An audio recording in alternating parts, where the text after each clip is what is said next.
Good afternoon, everybody. Um, I hope you are able to see me and able to hear me. If if you can give thumbs up in the chat, it will be better. Okay. First of all, apologies. Some technical glitch, but we still want to continue with this seminar, and we don't want to schedule it. So thanks for joining. Uh, so thrilled to have you us today to explore this topic of webinar, which is uh, one API strategy on multi-cloud. We have experts with us who will be sharing their insights for the same. Before we start, I'd like to take a moment to introduce ourselves. So my name is Amol Jadhav, a product head, Protean Cloud Services from Protean e-Governance in Technologies Limited, associated with this company for more than 20 years in IT work across different domains in the IT sector. Along with me is Mr. Raja Gopalan Somasundaran. He is a co-founder and CTO of Yaps Technologies, where they're building enterprise scale large API management platforms. He has more than 17 plus years of experience, and his expertise is in designing platform architectures, uh, solutioning designing, uh, building scalable architectures and products. Today, we are going to divide this session into three parts: a quick introduction about Protean, which will be about I'll take 5 minutes. Then we'll start with the seminar. In between the seminar, you may also receive poll questions. So I kindly request you to answer those poll questions while we are in the progress of seminar. And in the end, we will be taking question answers from you. So hope let's start quickly.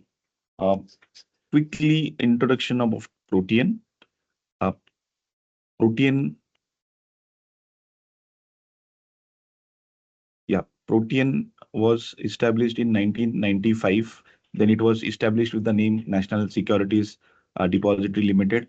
So we were the first and the foremost company to establish a countrywide depository system for physical dematerialization of security shares, which were at that time were in the physical form. And this was in response to the Harshad Mehta scam that was occurred, and government of India had entrusted with designing a large scale digital public infrastructure uh, to us. And since that our journey with developing digital public infrastructure has it's a journey. We have built systems across by establishing tax information network. We have implemented pension systems, which is a common pension offered by the government in the name of national pension scheme. We are also played a pivotal role in foundational IT, which is Aadhaar, and we offer based on these foundational platforms. We are offering citizen centric services to the nation in the form of Aadhaar based services like eKYC, e-sign, or Aadhaar authentication, and PAN being the what we say pivotal, and today it is the known thing in every household for doing any financial transactions. So we are offering online PAN verification. We are into demographic. We are also participating into ONDC.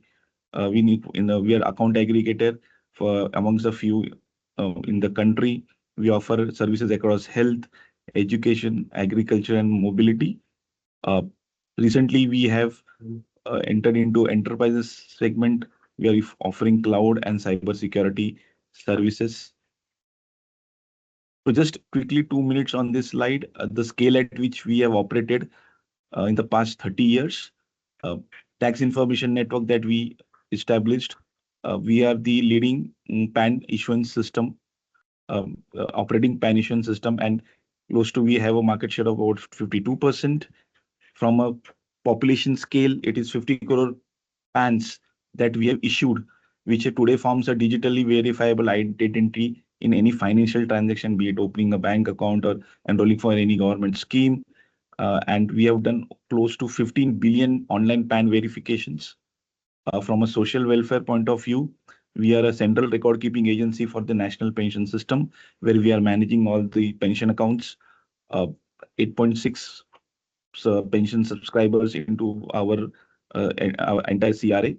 We are largest subscriber base across B2C, B2B, and B2G. As I said, we have established digital identity, that is the foundational identity is Aadhaar, eKYC, e-sign, e-auth, and online PAN verification. We are expanding into the international markets in uh, geographies like South Asia, Middle East, and Africa. We have owned our data stack for the enterprises that we offer, which is eSign Pro, a digital document stamping, signing and stamping. We offer public APIs as a service through our Rise with Protean platform. We are supporting corporates in their social initiatives, sustainable initiatives through Protean Life. And recently, we have also embarked our journey in cloud and infosec services.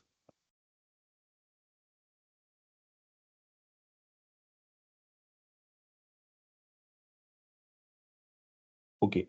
Um, Quick word about Protean Cloud, a truly Indian sovereign cloud, uh, which is made by Indians, made in India, made for the world. With 30 years of experience in managing population at scale data with efficiency and security, we have extended this experience in our sovereign cloud. दोस्तों A अब quick video. स्वदेशी cloud services से बनेगा आत्मनिर्भर भारत। जुड़िए protean cloud के साथ, जो है सुरक्षित, किफायती, फ्लेक्सिबल, स्केलेबल और भारत सरकार द्वारा प्रमाणित।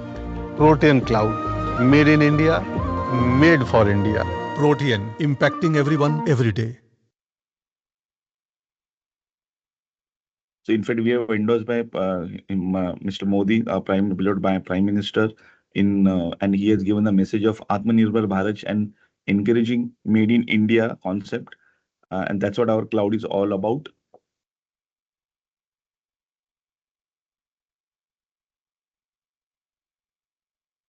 So quick insight into what Protein Cloud offers. I will not take much time on this. We offer infrastructure as services like virtual machine storage, object storage, internet networking as a service. We are offering platforms as a service like Kubernetes, databases. We also offer edge computing, which is in the form of private clouds, where people or corporates don't want to have a public cloud journey and they want a cloud-like experience in their own data centers. We are offering various software as a services, desktops as a service. We have two data centers, one in Pune and another in Mysuru, and we are in fact mighty empaneled. And with Make in India concept, we have a partner ecosystem in the form of a marketplace where we offer various platforms and softwares as a service. And again, all these marketplaces are truly made in India products, which we are offering to the developing Bharat. And today we are going to talk about API management uh, and the journey of how the journey is there in the APIs. Uh, and to give a gist, typically, APIs are today the backbone of the modern digital ecosystem. In fact, they are the de facto components of any application that we are building at the scale. And with India developing and moving ahead in the global arena, so are our applications, and so are the complexities of the applications that are increasing. And hence, even the APIs are also they're expanding like anything.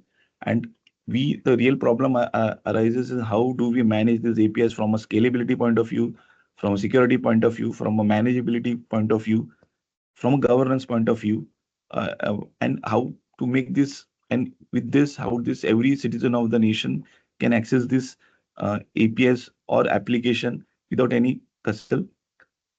And this is where our today's topic is all about, one API strategy on multi-cloud, where we want to touch upon governance, security, and compliance.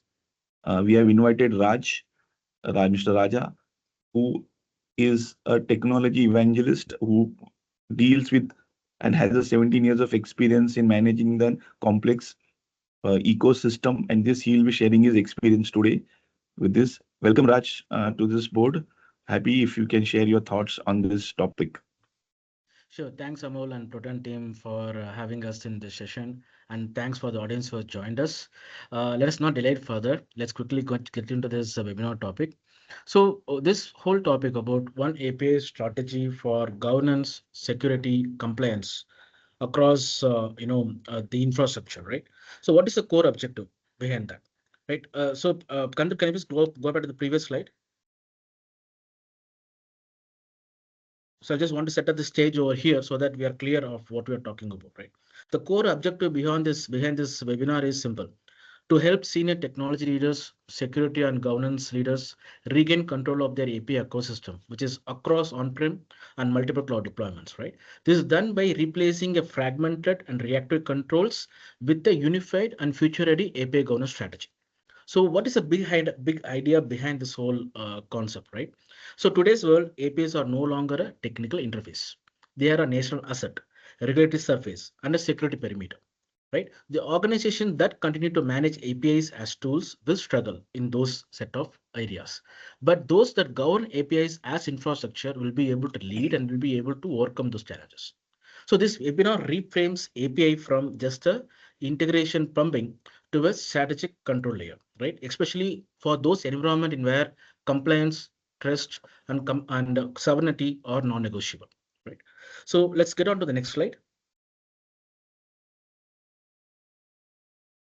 Yeah. So why this matters, right? So as of now, why this matter, meaning why this wall in one API strategy now matters a lot than any point of time, right? So APIs are no longer just a technology, right? As you mentioned, earlier APIs was very simple way to connect apps, right? That is more of a developer concern. But today APIs have become the new perimeter of the organization. They now define security exposure, compliance surface, and even sovereignty boundaries. And the reason is simple: everything important is moving through APIs, right? So we have come up with some four different buckets over here. So where we can see what is the importance of API, right? First one is national digital rails. So India is building a very big and complex digital public infrastructure like Aadhaar, UPI, account aggregator, DigiLocker, etc. To participate in this ecosystem, every regulated entity or institution must expose and consume APIs, that is securely and at scale, right? So APIs are not optional anymore. So they are how you plug into the Indian digital rails, right? Or national digital rails. Next one is the citizen and financial data pipelines. Nowadays, customer onboarding, concern-driven sharing, KYC, underwriting, etc. All these are real-time data flows, meaning your personal and financial data is constantly moving across different systems, and APIs are the pipelines carrying it. So your API layer becomes the gatekeeper of privacy, confidentiality, and trust. Right. Next comes the partner and ecosystem connectors. So nowadays, banks and insurers, right, no longer operate alone. It's not a traditional way. Now the things have changed.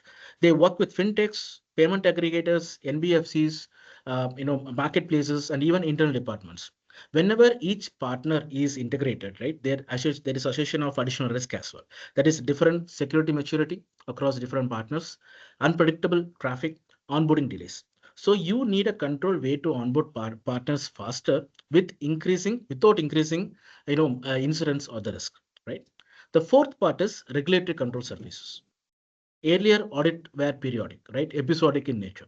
So now regulatory expect a continuous audit readiness. What that means is wanted a complete traceability, logs, proper access controls, or the policies enforced properly, evidence on demand, right? So APIs become a control surface for regulation because that's where the enforcement and visibility must happen. If APIs are the new perimeter, then API governance and security are now board level priorities, not just a developer concerns or decisions anymore. So because APIs now sit at the center of the national digital rails, sensitive data pipelines, partner ecosystems, and regulatory controls, the expectation from APIs have fundamentally changed, which brings us to the next slide. Next slide, please.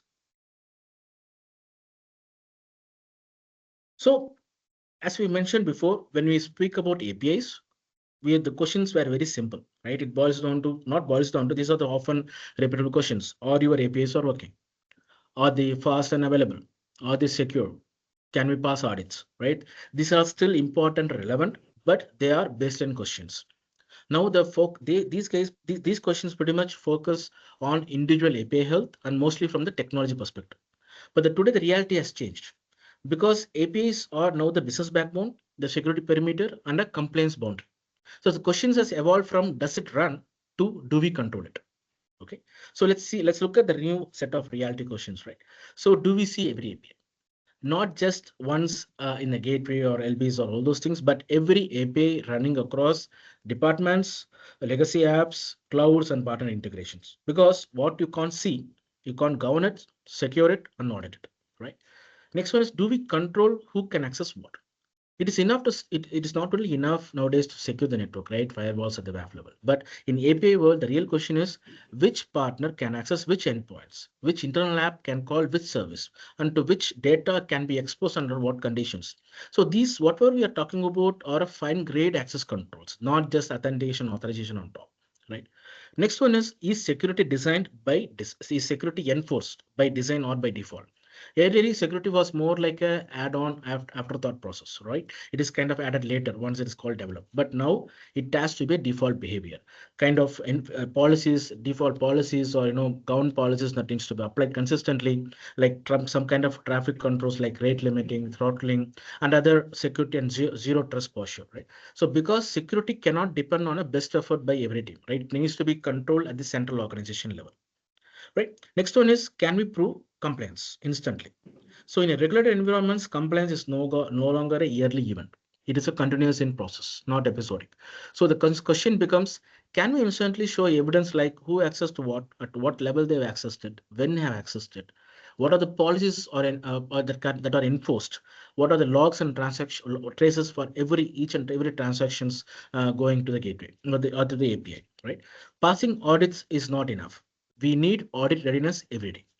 So the shift is from API operations to a API governance, from monitoring uptime to a controlling risk, from passing audits to proving compliance on demand at any point of time. So when you start asking this set of new questions like visibility, which covers around visibility, access controls, security by design, and instant compliance proof, most organizations realize something uncomfortable. They don't have enough control, and that's what we call it as API control gap. Right? Can we move on to the next slide? Yeah. Great. So today, most enterprises do have APIs, right? So they are running, they are delivering value, business outcomes in terms of revenue, something is there, and partners are integrated. But the real gap is not availability. It's about the real gap is the control. Okay, the APIs are spread across your legacy system, your cloud, multiple departments, partners. So the number of API grows faster than the governance and the enforcement across the organization. And that's what we call it as a API control gap. And this gap creates three enterprise level risk. And these are not technological risk, right? First one is a sovereignty risk. In a regulated institution, the biggest question is not where is the server, it is where the data is going. Okay, APIs often connect with your internal apps like mobile web applications or your PO systems and fintechs, cloud services, data platform, right? And without centralized visibility plus driven policy driven controls, data can unintentionally move across your regions, organization boundaries, and external vendors. So seven risk means you can't confidently say data is fully within our control, right? That's the first part. Next one is security risk. API attack surface is expanding faster than controls. So APIs are the number one attack vector, right? Our number one entry point into the system. I'll come to the attack vector later. APIs are now the number one entry point into the system. So every new mobile app feature, partner integration, or a microservice create a new endpoints, new tokens, keys which needs to be accessed, a new exposure, right? The problem is security teams cannot manually keep up because it is pretty much APIs are drastically increasing. So does this set of vulnerable endpoints. So the security risk becomes an inconsistent policies, misconfigured endpoints, unmanaged ones, more like a shadow APIs as well, broken authentication, weak access control. And all these things directly increases our incidence probability, right? The third one is the compliance risk. Regulators demand evidence, not explanations. So earlier, complaints means something like, okay, show us a document, give me a report at audit time, right? So now it kind of changed. So this is more like show me the transaction trails, show me the evidence trace, show the access logs, show the policy enforcement posts, right? And then show who accessed what, when, and why. So those are the different set of parameters they are looking for. So the compliance risk happens when your answer is we think it's secure, we follow best practices. Instead of here is the evidence, right? You need to directly put it up. It should not be any going around, beating around the bush. So that's what you're looking for, and that's what the compliance risk is also brings in. So the API control graph is really about this. APIs are scaling fast, but the control is not scaling along with them. So when the control doesn't scale, that's where the breaks happen, or it falls down in terms of sovereignty, security, and compliance. Right. So that's why the modern API governance, right, must work like an infrastructure, as we mentioned before. It should be centralized, consistent, and continuously auditable. So now the typical response to this gap is to add more tools, but that rarely closes the gap. It often makes it worse. So the real shift has to be strategic, not tactical. So can we go to the next slide? So as we saw before in terms of the control gap, right? Eventually the answer, as we told, is let's add more tools, like one tool for gateway, one tool for security, one tool for monitoring, another one for audit reports, and other one for partner onboarding. But the truth is, the answer is not more tools, because more tools usually create more silos, more fragmentation, more inconsistencies, and the gaps as well. The answer is one cohesive API strategy that work across every infrastructure, every environment, whether it is on-prem, cloud, legacy, microservices, or partner APIs. And this strategy is built on three pillars. The first one is unified governance. This means one set of standards for my entire organization, which can be delegated to different product teams. I'll come to that bit later. So every API follows the same rule for lifecycle, that is from design, deploy, version, retire, all those things. And next one is the naming standards. For example, documentation. What is the exposure classification I can define, whether it is internal, for partner, for public, and also a predefined or configurable approval workflows always in place. So because without unified governance, every department become its own mini platform and you will be losing control. Yeah, we need to encourage a fragmented API management also, where individual API team can get some kind of autonomy, but still it needs to be centrally governed. So that's the important thing. Next one is a central control, right? This means policy enforcement needs to be happening from one place. It's not based on the best effort or best team security basis. So whether an API is on a legacy middleware, on-prem like a Kubernetes kind of environment, or on-prem VM deployments, cloud services, partner edge gateways, you can still centrally control in terms of certain policies, like what is the standard authentication authorization, what is the standardized rate limit quota I can put it, what is standard IP restrictions or encryption rules, traffic controls, production policy, etc., right? So central control ensures consistency, and consistency is what reduces incidents and the risks, right? Next one is continuous accountability. So this is what we keep on repeating this one. This means you are always audit ready, right? Not audit prepared. Because in a regulated environment, leadership needs to answer at any point of time, right? Who access to what, which policy applied, where did the data go? So the evidence now, not later. Okay, so the accountability is continuous through the implementation of proper traceability, logs, audit trails, proper governance reports, and compliance dashboards, where with respect to different personas, different roles, they should be able to view it, right? The strategic shift is from managing API as a project to running API as an infrastructure.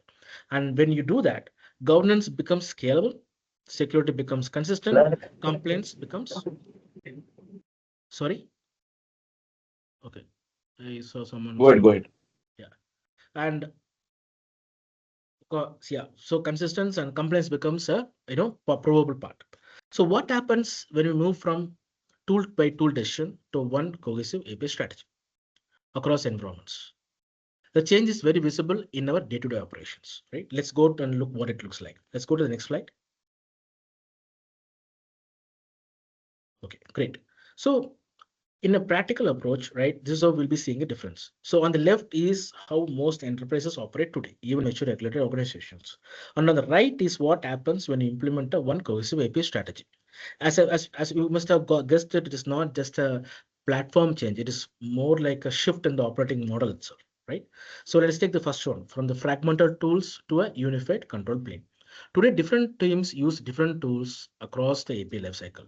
One gateway here, another security tool there, separate portals, separate monitoring systems, and separate auditing reporting. As a result, policies are inconsistent, visibility is fragmented, onboarding depends on manual coordination, and the governance becomes sold and siloed to an extent. Right? With one API strategy, you get a unified control plane, a single plane to define or single place to define and enforce your standards, policies, access controls, security rules. and then traffic and controls relating routing part and all. And at the end of the day, you will be having a proper inventory part and also all those sort of things across your on-prem and cloud inventories, right? So once you have this, what's the result you'll be getting it? You'll be having the consistency, fewer gaps, and faster execution across teams, right? Next question is from manual audit to a continuous compliance.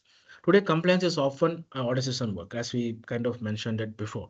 So you collect logs, extract reports, and justify the exceptions.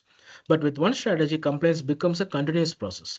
Policies are enforced automatically based on your business requirement, how you defined it. Evidence is generated continuously. And audit trails are always ready at any point of time for your disposal, right? The result is audit becomes faster, it becomes cleaner, and definitely will give a lower stress for whoever is handling it, right? So next one is the unknown API sprawl to a full API inventory. Right? Today, most organizations don't actually know all the APIs they have. And this is something which we are often hearing it as well. The shadow APIs, legacy integrations, team built services, more like in-house APIs, and partner endpoints. Right. So with one API strategy, you build a living API inventory where every API is discovered, whether it is a shadow, legacy, partner APIs, doesn't matter. And you should be having a proper classification in place. That is whether it is an internal partner APIs or a public API. We should have a proper version tracked for all those things. And what is the ownership and accountability also mapped for each individual organization, right? Or who is responsible within the organization. So the result of this particular point is the visibility becomes a governance, right? So that's what it is. Next one is from a reactive security to a policy driven defense, right? Today security is reactive. An incident happens, we're applying some patches, new rules are added or updated, and we have a root cause analysis document kept it over there. But with one strategy, the security becomes a more of a proactive. Even reactive needs to be there still to an extent. But security, we need to have a proactive security measures in place. Like we need to have baseline policies applied everywhere. Doesn't matter. As soon as you onboard API or something like that, these policies by default needs to be applied, depending upon the criticality of the projects or applications which are exposing those APIs. Standards enforce the deployment. Zero trust style access control. By default, I need to have a zero trust principle in place. It should not be a kind of exclusion, right? Or afterthought. Next one is we need to have a consistent rate limits, threat controls, validation, etc., etc. So result for this is we'll be having a fewer incidents and faster containment, right? If such things happens. Next one is from a slower partner onboarding to a controlled ecosystem growth. What does this mean? So today onboarding a partner takes a longer time, like weeks, like because of offline email communications, access request, manual key sharing, repeated reviews. If there is a new change of version, I need to communicate it manually to them via email notification. So if any deprecation also happens, it needs to be informed, right? So there is a lot of communication back and forth. So with this one API strategy, partner onboarding becomes a structured and repeatable process. What I'm talking about, we are having a self-service onboarding part in place, clear access boundaries to be there, standard policies defined. We can have a standard policy in terms of throttling, monitoring, or just being built in, so that you will be having a complete process or a structure in place. What that results in is a faster growth without losing a control, right? With reduced risk as well. Next one is, so the real change is this. Okay, today we are reacting to the API problems, right? So with one API strategy, we operate APIs with control, speed, and audit readiness by design, by default. So and all of these improvements depend on one key principle. Compliance can't be periodic anymore. It must be a continuous in nature. That's why the modern API governance needs a few foundational building blocks, right? What are those? Can we go to the next slide, please? Yes. So the compliance, as we mentioned, compliance must be a continuous, not episodic. This is the one principle that defines a modern API governance. In regulated institutions, compliance cannot be something we prepare for once in 6 months. It has to be something the platform enforces every day. And modern API governance stands on these three foundational pillars. First one is a unified visibility, a single view of every API, whether it is on-prem, cloud, or partner ecosystem. What it means is most risk in enterprises comes from APIs we don't fully see or fully understand. The shadow APIs, legacy interfaces, partner endpoints, team-specific gateways, or implement APIs that are built in with respect to the internal teams, right? The first requirements is need to have a one inventory, one dashboard view, of all of your APIs, irrespective of where they're in, across your infrastructure, right? Across your environments. Because once you can see everything, you can pretty much govern everything. Next one is policy-driven control. Security, compliance, and governance enforced as policy. So in traditional setup, I know the governance is more like a guidelines, right? Security is a manual checks.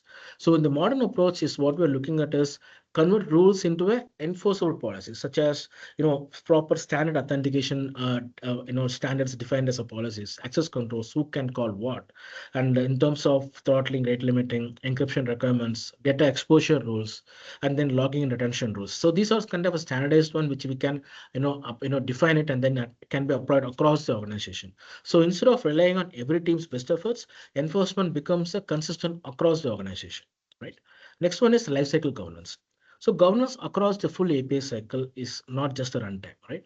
Governance is not only about deploying API and managing after that. It's a complete life cycle, starting from the design, publish, secure, distribute, monitor, and retire, right? This is the entire part of it. So what this ensures is APIs don't go live without approvals. Versions are not creating any changes, breaking changes, and they are pretty much monitored. Partners consumes the right APIs which they are entitled for. Monitoring earlier detects bugs. Old APIs don't remain exposed forever. So if it is not used, you can just pretty much pull it back, decommission it. That's how this compliance becomes a continuous process. So modern API governance is not a checklist, right? Like what we are talking about, it's not if and buts. So it's a system of record plus a system of control with accountability. So what it kind of does, visibility gives me the awareness across what is happening across my enterprise. Policy gives you enterprise, it gives you enforcement of what is according to your business needs. Next one is lifecycle governance gives you a continuous compliance, right? Become ready at any point of time. So now that we have established foundation, unified visibility, policy-driven control, and lifecycle governance. Next question is, what does this look like a practice for a regulated institution balancing on-prem legacy and cloud innovation, right? Let's define what it actually looks like. Let's go and see exactly how this kind of pans out, right? So can we go? Yeah, thanks. So in this, we can see we are taking an example an on-prem legacy system, okay, which also wants to move fast with cloud innovation. It looks like a setup where we don't want to compromise it on control what is scaling, and you need to kind of expand it as well. And this happens through four practical components. First one is centralized API governance. Instead of every department managing APIs differently, governance becomes centralized, right? So where we define a common standards across how my APIs, what my APIs things will be looking like, what are the parameters should be going in, and lifecycle management, proper ownership and approval mechanism in place, and clear API inventory. So every API is discoverable, controlled, and governed. Next one is unified security and policy layer. Security is not something each team implements, or each individual API product team implements independently, differently. You define policies once and enforce them everywhere as a consistent process. Like the same thing, like in terms of authentication, security, traffic controls, data exposure, logging, retention rules, right? So that's how the security becomes consistent and scalable. And third point is single marketplace for distribution. APIs shouldn't be shared. Actually, should not be shared by email or spreadsheets, right? Marketplace ensures the proper distribution of your APIs, where only approved APIs are issued discovered only by the entitled, set of API partners or API consumers. Partner internal teams can self-serve. Documentation, versions, credentials are managed centrally with self-service nature as a whole, right? So the distribution becomes structured, not chaotic. Next one is continuous audit readiness. So instead of audit being an event, audit becomes a state, meaning evidence is always available in terms of logs, traceabilities, proper debugging steps, and logs and policy enforcement also traceable, not only at the transaction level, right? Even policies, what is policies are applied at these transactions, and who has access to what, and also can be accessed instantly across your organization plus your API partners, right? So what is it from a CXO point of view, right? So for regular institution, good is not just having APIs. Good is having a control while still enabling speed. So the right model is like what we spoke: one place to govern everything, one consistent way to enforce security and access, one marketplace to share approved APIs across teams and partners, and a continuous audit readiness and compliance is always available, right? So what it actually translates to is audit becomes faster. We have a reduced incidence and also risk. Scaling becomes predictable in nature and safe. and partners can be onboarded much faster without kind of increasing risk or insurance. So so that's the target operating model and outcomes it creates: faster audits, fewer and whatever we spoke. Now the natural question is, what principles helps us scale this consistently across the team and environments, right? That brings us to the next slide, which is the best practices that scale. Can we go to the next slide, please? Yeah. So whatever we have seen till now, right? How it can be done? How can we scale them safely, consistently, and fast? So in a regulated environment, these are some of the best practices which kind of can lay the foundation of it that allows the organization to scale linearly according to the business requirement. First one is treat API as an infrastructure, right? So which pretty much this ties to our unified governance pillar, which we spoke about before. So APIs are no longer application level features. They are shared institutional infrastructure like networks, identity, and payment rails. So they must have a standard operating process or procedure, proper monitoring and SLAs, lifecycle ownership, reliability engineering for the APIs. That's how you avoid a fragile growth. Okay, next one is separate policy from runtime, right? This ties back to our central control theme or pillar we discussed before. Your runtime can change, that it can be on-prem, cloud, legacy, but the rules must remain consistent. So the policies like the access control, authentication, so traffic controls, logging, encryption requirements, compliance controls, right, should be managed centrally and enforced uniformly regardless of where the API runs. Okay, but the result of this is consistency across the environment without slowing the team down, right? Any point of time. Next one is design for sovereignty by default. So this ties to our continuous accountability part, what we discussed before. In regulated institutions, sovereignty is not optional. It must be the default design, meaning data stays within your required boundaries. It can be your, organizational boundaries or business boundaries or sovereign data zones, right? So access is tightly controlled. Audit trails are always available for you across all these environments, and no actual dependencies pulls data outside your control.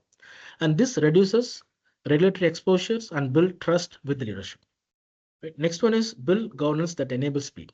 So this is more like combination of a unified governance, what we spoke, plus a central control. So governance should not be a blocker. Good governance should be an accelerator, right? That is by standardizing all the defined like approvals, documentation, onboarding flows, reusable policies, you reduce friction for teams and you make delivery faster without compromising the control. That's why we are getting a speed with safety as a goal, right? So these practices allow institution to scale API at the right way. That is faster delivery, lower risk, and audit readiness by design, right? So these best practices are not theoretical. They are designed for one thing, answering hard questions with evidence and instantly. So let's do a quick reality check, right? On how we prepare on this. Let's go to the next slide. Okay, great. So this is something, we want to kind of, put a question to the audience. Say if a regulator comes tomorrow and asks, show me the every API touching a sensitive data, what would be your answer? Whether it is minutes or weeks or shorter period, longer time. Can we just take a minute? Can you just put simply your answer in the chat so that we'll get an understanding of your views?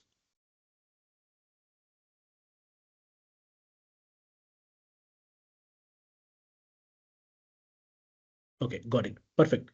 So I got a majority of this towards weeks. So when someone is asking this kind of questions, not the document ones, not the ones in one gateway, right? We're talking about every API across departments, legacy, cloud, or partner integration.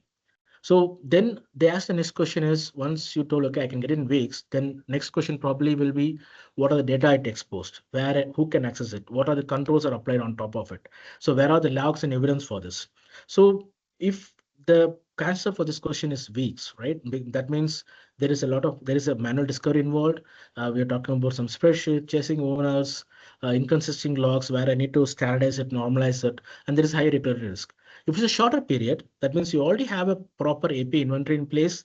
All the data classification is known, is properly defined, and then policies are enforced, and you can pretty much take from the transaction logs or whatever metrics you are collecting. You should be able to get what the policies are applied, and that means the evidence is ready on demand, right? Which is in a shorter period. So the difference between a compliance as a process versus compliance as a capability. So the answer, as we mentioned, is 6 weeks. That means the organization is still operating in a fragmented and manual mode.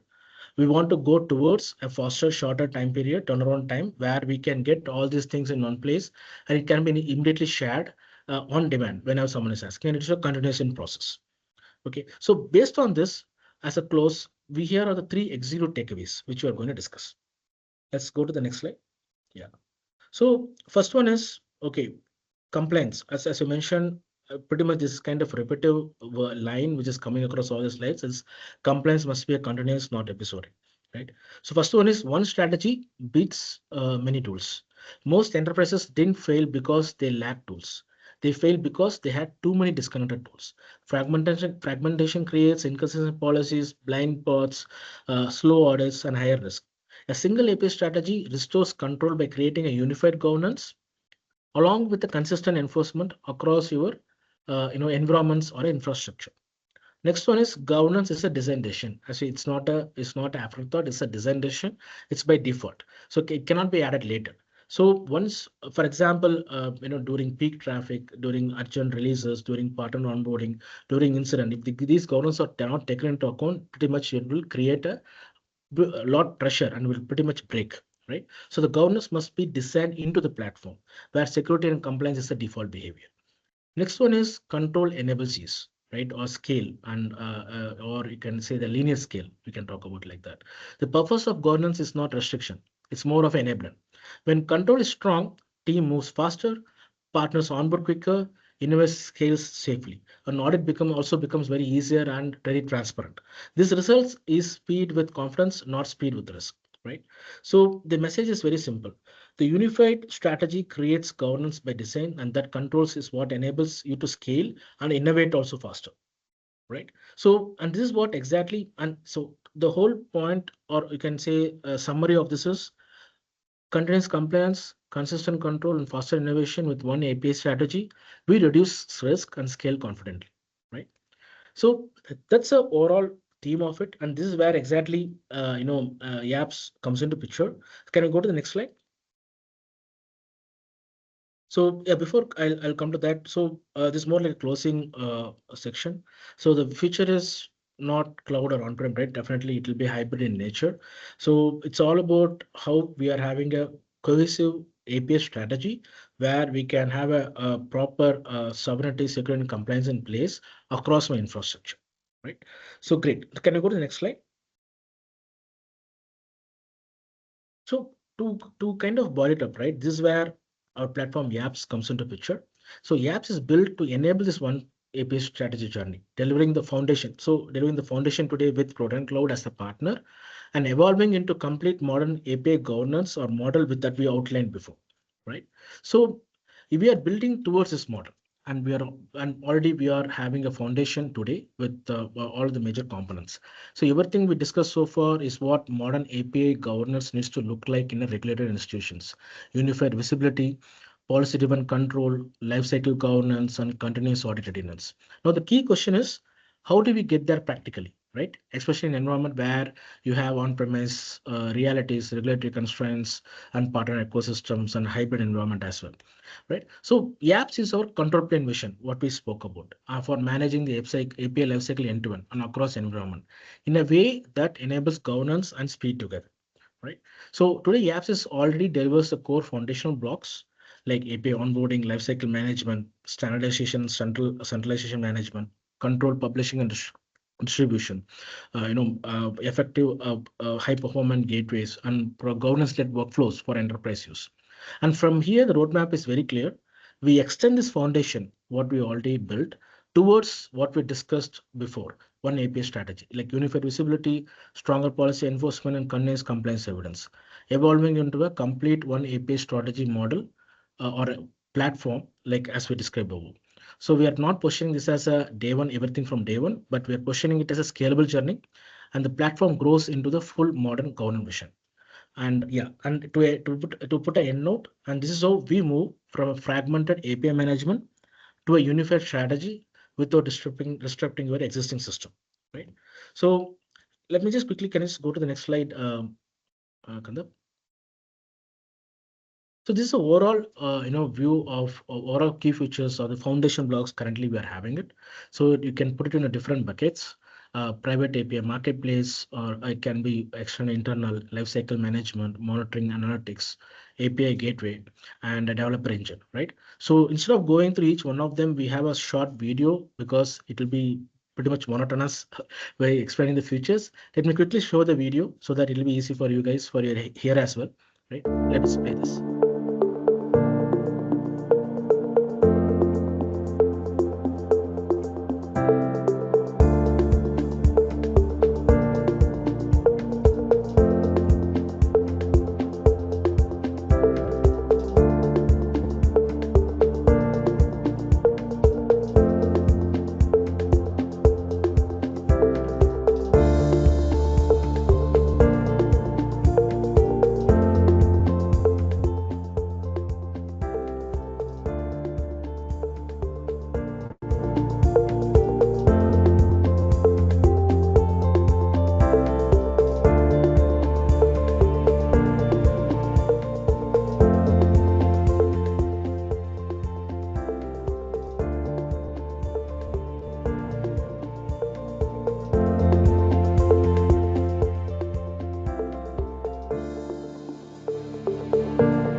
Great. So that's pretty much about it. Thanks for your time. This is quick overview of what we offer. But yeah, so one what we talk about is more like a framework, and the other one is an enabler. Okay, that's what we do with Protean Cloud as a partner, where you get a end-to-end API lifecycle management as a solution. Great. So over to you, Amol.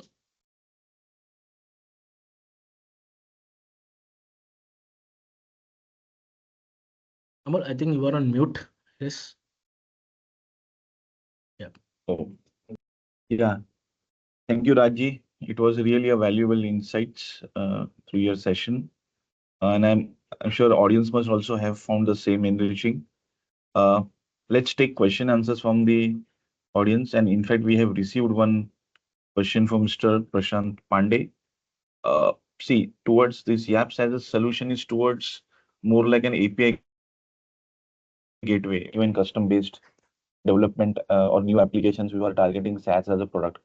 But what about the legacy applications like core banking and core insurance system? How would it be helpful in deploying this unified API management solution? Because in that case, there may or they may not be APIs. There would be tighter integrations. So what's your thought on that? Sure. Thanks, Amojit. Thanks, Prashant, for asking this question. Definitely. So here, as you mentioned before, this is a framework, right? We need to see how we can, encapsulate the systems, which is in our control. Definitely, the CBS systems and core insurance systems, they are there for core. That's why the core is added to that. We cannot kind of, extract it. But what we can do it is all communication with this core system, central system, how we can make it manageable, how it can make it compilable. Say, for example, who's accessing the core insurance system, which are the application is, what kind of level they have access to that, right? So we can control at that level, right? Definitely, this population license product all the time they won't be opening up your APIs, what opening up, they won't be opening their Pandora box, right? So at least we can control the access to it, which is in our control, which is lying within the infrastructure perimeter of an enterprise. So that's where we can try to see, we can get in detail, probably after the call, we can have a one-to-one session, see how we can apply it, what are the different policies we can apply, how we can mature it. We can do that. Okay.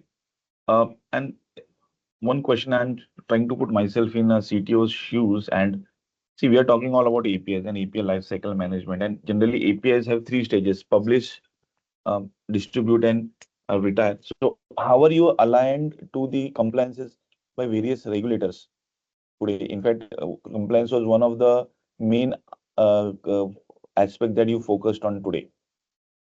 Yes, yes, Amarji, definitely. The thing is like in nowadays, especially from the regulated thing, right? We have three main regulatory bodies. That is SEBI, RBI, and ARDA, right, across the BFSI sector. So in the recent, probably recent meaning a year back or something, they released their, recommendations, the cyber security threat recommendations. In that, the API security forms a big chunk of that. Right. So what we have done was, okay, let us take individual items from each of these, right? Whether how it is kind of mapping to our particular product or a platform. So pretty much we are kind of tackling most almost all of them in some of the regular like SEBI and RBI is pretty much tackling all of them, right? So that's how we are. When I'm talking about compliance, we are pretty much in real world. We are doing the comparison and we are having a detailed sheet also for that. And apart from that, right? So it all boils down to one thing. Okay, Zero Trust. Okay, we call ourselves more than a lifecycle management platform as Zero Trust API lifecycle management platform. What that means is from starting, okay, you need to have a proper controls in place. You need to dictate as an organization who can access what at what levels they can access. From the lifecycle management perspective, we are talking about the control planes and data planes. Control planes, we have a strict rollback access controls. You design, okay, which organization, if which product team, to which level they need to have access. What are the approvals they are enabled or they are eligible for. Okay, and next one is at the runtime also we have a proper authentication authorization that is more like a zero trust layer added by default. You can bypass it. On top of that, obviously you can fit into the your own set of authentication system like JWT authentication or 2.0 whatever is available, right? We are providing that extension as well, but this forms the basis of it. On top of that, okay, as we mentioned now, okay, we are going towards this journey, right? So whatever we discuss, like making sure that the compliance or security is in place from the design phase. Already we have few components over there, and we are kind of improving on that. So that's why whatever we are developing is in accordance with all the regulatory demands as well. Hope that answers the question, Anuj. Certainly agree with you, Raj. In Yes. fact, I have another thought on this. Today, India is making its mark in the World Forum, and so are our applications, because we have a nation with a population at scale count. And one question that always boggles any CTO's or CS mind is, how do we handle resilience? How do we handle scalability? How do we handle performance? So, what are your thoughts on that? So definitely. So here we are talking about three different things. One is the performance, scalability, and I think obviously reliability also in fact comes into picture. So first thing is we are partnered with Protean Cloud also. This itself is handling a huge digital infrastructure as we've seen before, where it handles billions of calls, transactions. That is all very sensitive data transactions, right? So that is from the infra side, right? On plus powered on top of that, powering our apps platform also. So for us, when I'm talking about any API management with API gateway as one of the component, right? Any industry know this becomes one of the core entry point of a system because it becomes your core infrastructure. As we saw before, some of the questions like core banking system, core insurance system, this will also become your core part of your infrastructure. Meaning, if it fails, there is a direct outcome. There is a business, there is a loss available, right? This becomes an important one. So, keeping that in mind, we created our whole product with performance as a base, performance by design, right? So, let's take our control plane or a gateway runtime. So, we make sure this data runtime is a stateless, and then it's a cloud native also application, so it can easily horizontally scalable, vertically scalable, and we have a very good benchmarking supporting very high throughput, low latency with the minimal hardware. So we made this the kind of effort to make sure that we are dealing with very massive, especially in BFSI, we are really talking about 10,000, especially in exchanges like we're talking about 10,000 transactions, TPS, right? 5,000 TPS. So it is a very huge amount. So we make sure that our platform is able to handle that, and it can be easily scalable, right? Linearly. That's what linear scalability means. According to your business demands. Say, for example, if you see one of our things, we're talking about confidence scaling. What that means is later on, if I want to increase my integration, say from 5 to 10, I should be able to do it easily with a very, very reduced risk, right? Next one is I want to increase from 2x TPS to a 5x TPS, like 5000 TPS. I should be able to easily do it without any much of a platform level changes. So we design a system in such a way that it's adaptable to the needs of the today's world and the future world. Yes, Amit. So that's pretty much Certainly, what on that. certainly. One last question from my side, because we are already falling short of time. Yeah. Any thoughts on how we are implementing governance, and what is the learning curve for this product? So definitely, there are two things, right? The governance, pretty much, we spoke about that.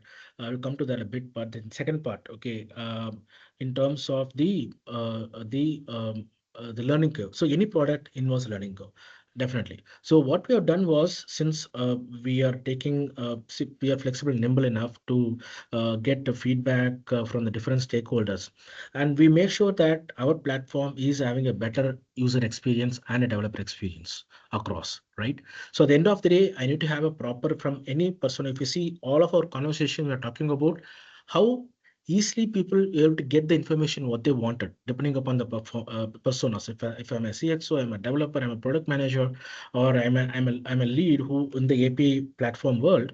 Okay, how can I get whatever relevant data according to my perspective, right? My role.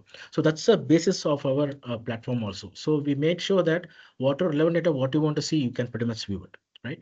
That is one thing. And obviously, for any platform, there will be learning curve. And we want to make sure that we are trying to how we can reduce that learning curve, right? To back that up, we have a proper set of documentation tool sets, supports everything in place to make their journey easier and faster to start working with our product. That is one part. Next one is the governance part. The governance is not a one word. As I mentioned before, it's kind of spread across our entire, especially from the API ecosystem. So you start from the design. There also there is some governance system. So visibility, who can access what, there also some governance system. And who can view it, at what level they can view it, that also governance system. And how can I track it? How can I audit it? So this everything, there is a governance, and our platform is built on top of that. So any point of time, you decide who can access what. At any point of time, you decide what kind of policy needs to be applied or not, right? At the organizational or individual business unit level, you can control it. So that forms the basis of our platform. Yeah. Yes. Okay, I Yes, think Anuj.